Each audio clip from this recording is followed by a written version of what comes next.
Good morning. Thank you for joining me in this morning mindfulness practice. You have a goal. You have an idea of where you want to go. Do you have something that is pulling you, pushing you, driving you, that you would do anything within the bounds of nature to be able to live that goal? That's passion, that's purpose, that's intention, that's really living life. In Bob Proctor's book, The ABCs of Success, he talks about goals as being the essence of life. Do you sometimes find life a little dull or perhaps boring? Life can be an exciting adventure, but you must make the excitement. Discover the adventure. Bob Proctor writes, Chris Rasmussen and her husband Stan are friends of mine. Chris sent me an article about the late John Goddard, which was in the Desert News. I doubt if Goddard had a dull or boring moment in his life.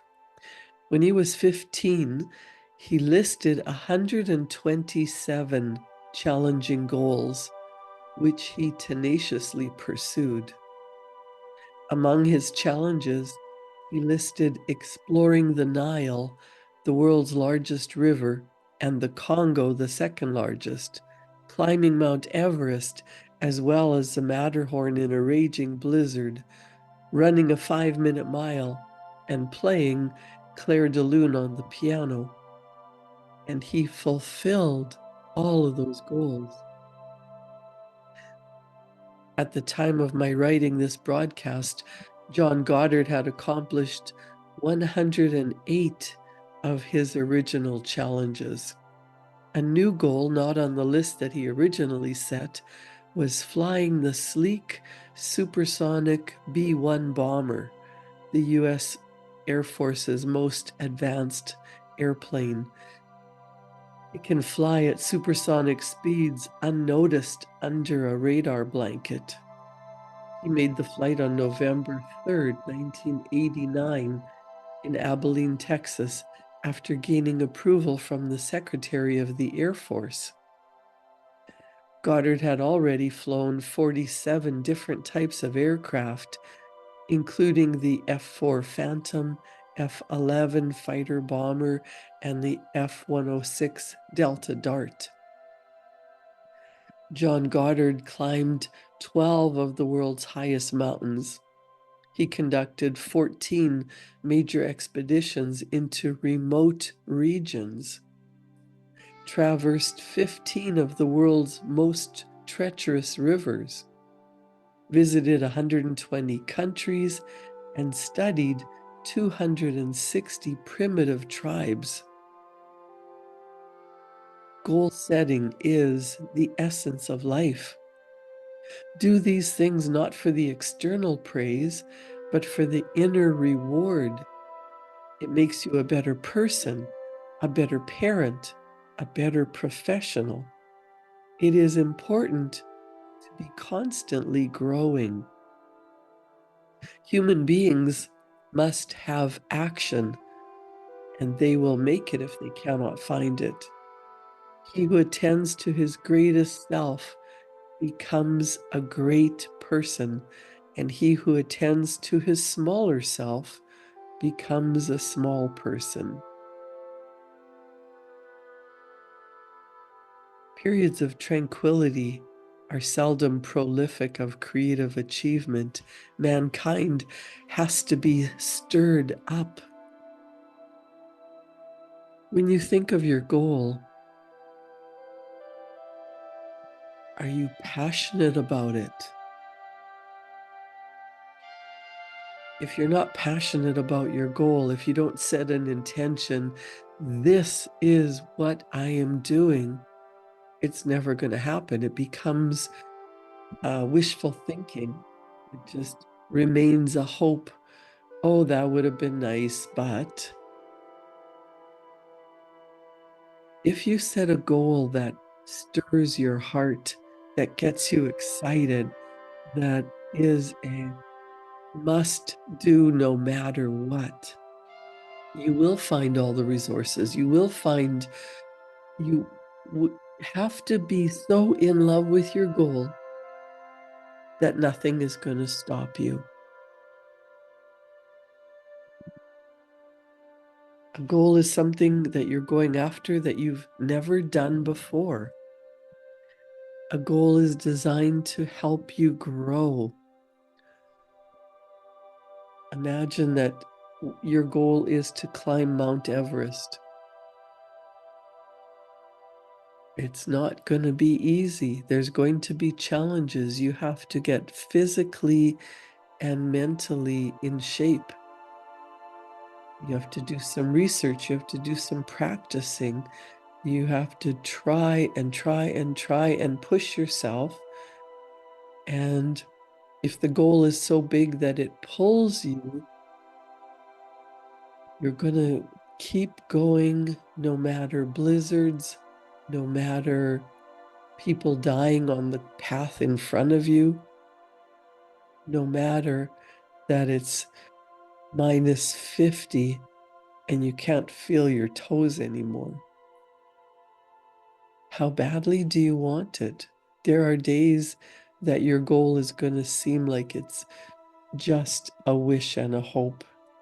But if you're not passionate about it, if you're not really serious about going after it, it's just going to fade. One of the things that we use as a tool is a goal card.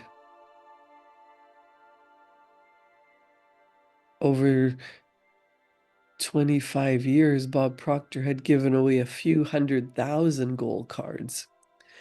Whenever he spoke at a convention or a seminar, he always had one put at every seat, every place.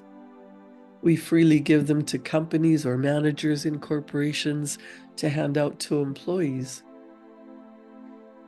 The reaction of people receiving the cards is always interesting.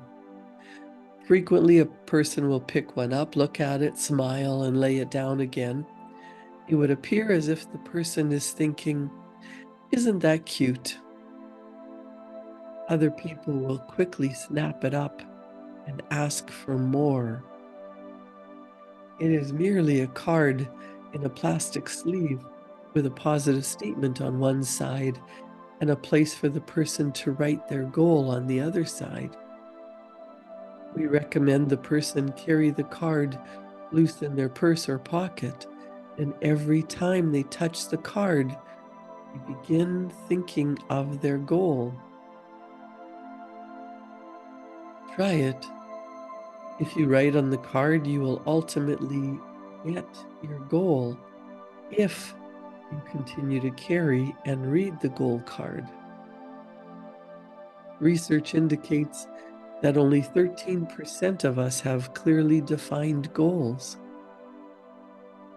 A clear 87% of people have no clearly defined direction in life. And only 3% of people have their goal in writing. But the 3%, they do enjoy the highest incomes. They lead meaningful, exciting lives. Bob Proctor began carrying a card in his pocket with a goal written on it back in 1961. He found that it works like unadulterated magic. The idea of the goal card may be cute, but it is also extremely effective. You decide, what do you really want? Do you know? What do you really, really, really want? If you do, try writing it on a card and carrying it with you. The results will amaze and delight you. Henry David Thoreau said, "If one advances confidently in the direction of his dreams, and endeavors to live the life which he has imagined, he will meet with success unexpected in common hours.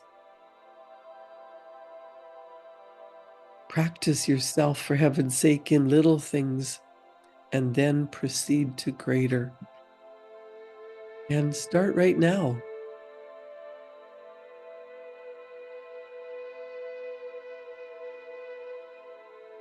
Bob writes another story. A few years ago, a young but excellent salesperson gave me a recording of a speech a minister out of Minneapolis had delivered to a sales convention in the US.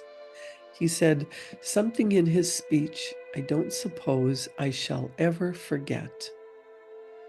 The minister said that the saddest thing when he is officiating a funeral is not at the death of the body, but the death of all the dreams. Did he ever hit the nail on the head with that line? Think of the millions of people that go to their graves with the music still in them. They never had any goals. It was the house they were going to build and never built, or the business they were going to start, or the car they longed to own, the trip they were going to take. What do you want to be, do, or have? Make up your mind this very instant that you will accomplish it.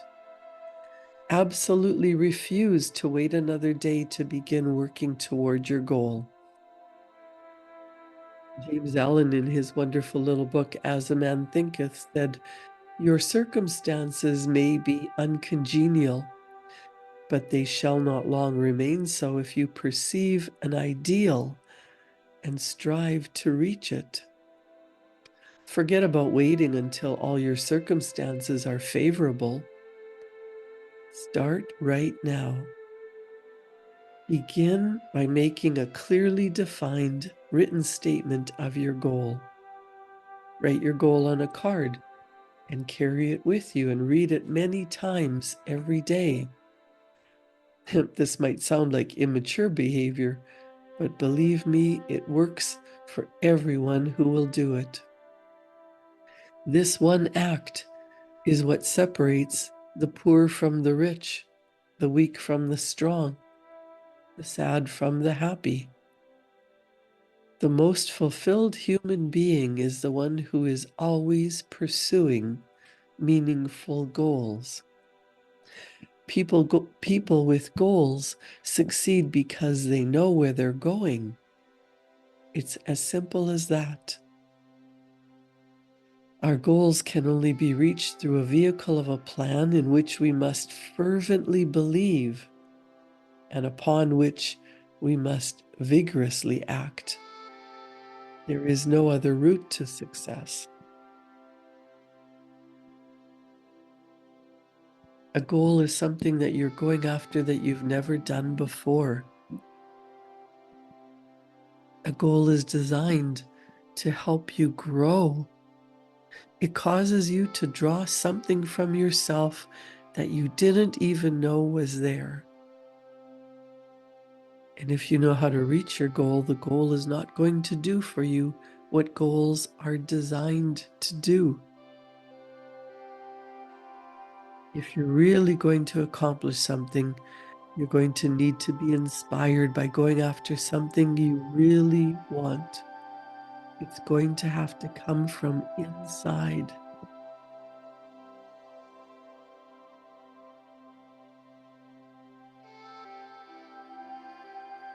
Now, how to start? Get relaxed and think about what an ideal life is for you. Do you want the adventure of visiting every country in the world, climbing all the mountains, learning 10 new languages, getting a master's degree, serving millions of people, becoming a world famous singer?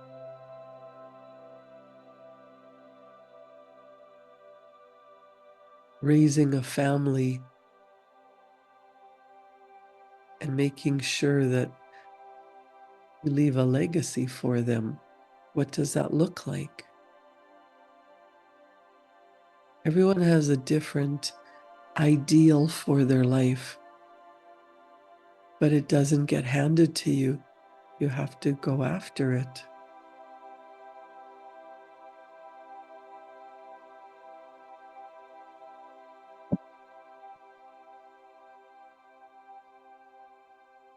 When you relax, ideas come to you. When you practice visualization, that is just sitting quietly, no distractions. You could sit in front of your television set with the TV off and just pretend you're watching the movie of your life. Or if you know exactly what you want and you have a vision board, spend time just getting thoroughly immersed in the picture.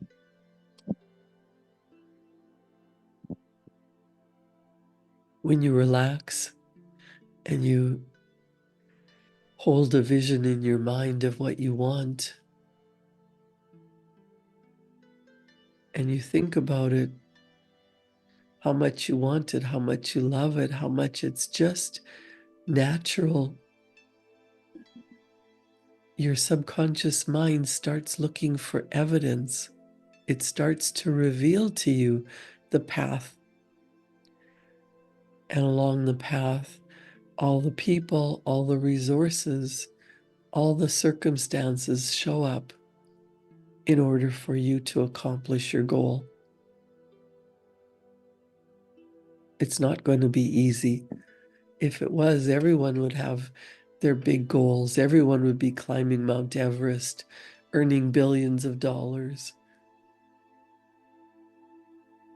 living the life that they truly desire.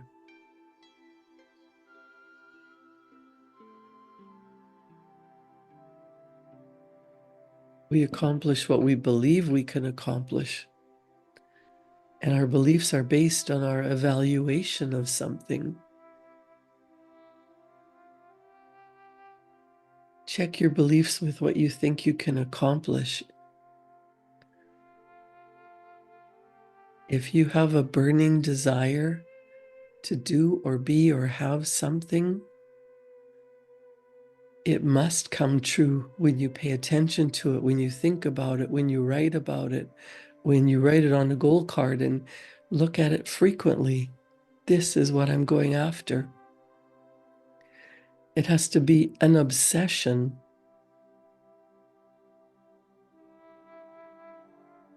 And that takes paying attention to it.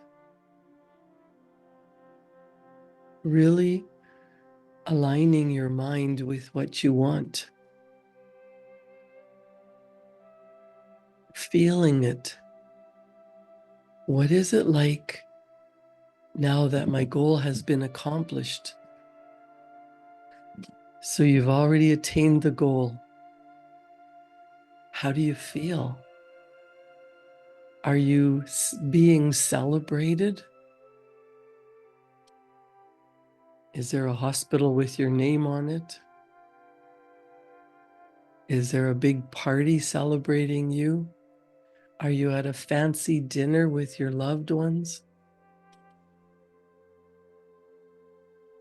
Are you enjoying the beautiful home that you envisioned?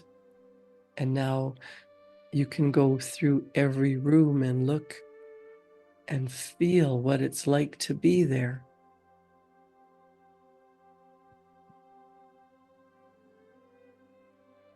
Even if it's as simple as the car of your dreams, take it for a test drive. When you're driving your own vehicle, pretend that you're driving your special car. Pretend that you can feel the stitching on the leather steering wheel and smell the new car smell and feel how powerful it is. Whatever you're going after, it's important to spend time with it.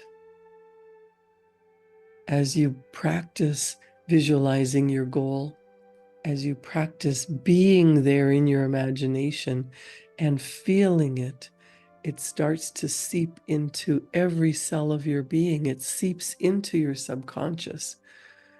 And then the universe does the heavy lifting. Your subconscious will reveal to you the goal, what's in your heart.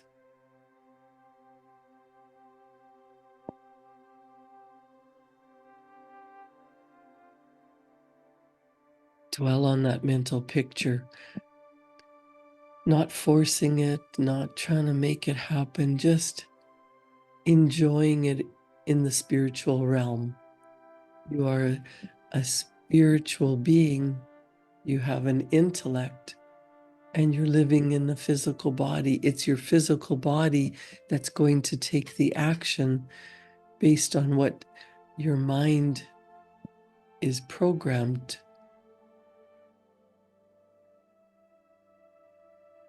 Practice programming your mind to be at the end destination. And as you get emotionally involved, your subconscious knows what it's going after. It doesn't care if it's big or little, it just is. Let's take some time to get thoroughly involved in the picture. What is it that is pulling at your heartstrings that you are so in love with? You're excited. You can't wait for it to happen. You know it's meant for you. It is so beautiful. It might be so big it scares you a little bit.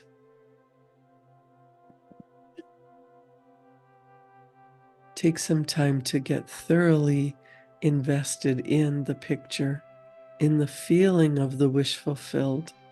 What is it that you're going after? What do you want more than anything?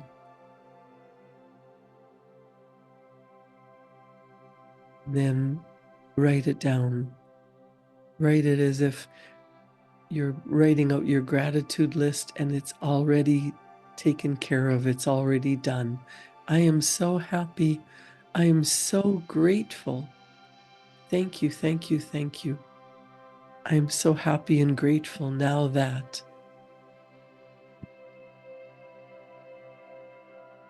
Write out the goal as if it's already done.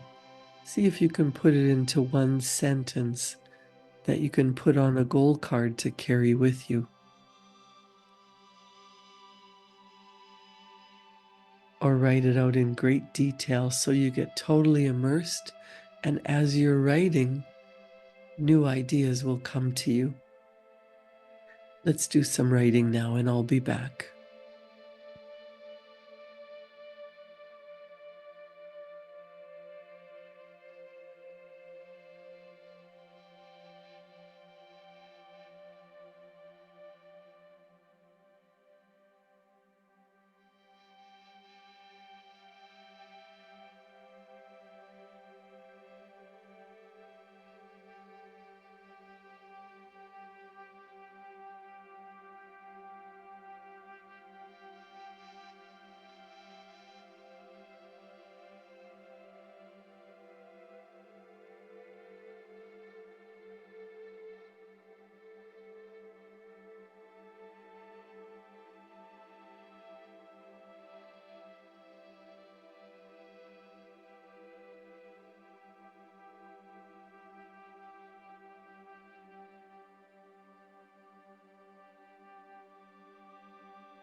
Good morning again, and thank you for joining me in this morning mindfulness practice. I'm going to read again what Raymond Hollowell said. Form clear and definite ideas regarding your convictions as to why you do as you do and why you think as you think. Such practice is like conducting a mental house cleaning. The practice of clear thinking tends to clarify the mind, tones up the faculties, sharpens the perceptions, and gives one a stronger and better grasp of the basic essentials for a larger and richer life. Clear and exact thinking is a very great necessity. It is, in fact, a sure means of advancement on the material as well as the spiritual planes. A line of distinction, however, should be drawn between surface thought, that is, ordinary, trivial, and commonplace thinking, and real thought, which is associated with the understanding of truth. The latter is deep thinking, which arouses dormant powers, quickens the perceptions, and leads to the enlargement of the understanding. Passing thought, passing phase of mental activity, trivial thoughts are not deep thinking. Deep thinking governs the life of man. The shallow surface thought that we give to the ordinary duties and small things of life is not the thought that reforms our character, develops our mind, or changes our belief and our destiny. It is the positive, deep, and penetrating thought that comes from profound and strong conviction, born of a higher perception and a clearer realization of the truth. The surface idea is not the real thought. The inner convictions which control one's aims, desires, and motives constitute the real thought of the individual and wholly determine the course of the person's life and personal destiny. Spend time thinking from your goal, not thinking about it, not thinking, how am I going to get to it, but thinking from the goal already accomplished. Thank you for joining me in this morning mindfulness practice. Create a wonderful day. I'll see you back here at 9 o'clock to talk about a worthy ideal, and back here tomorrow morning at 7 for morning mindfulness. Thank you.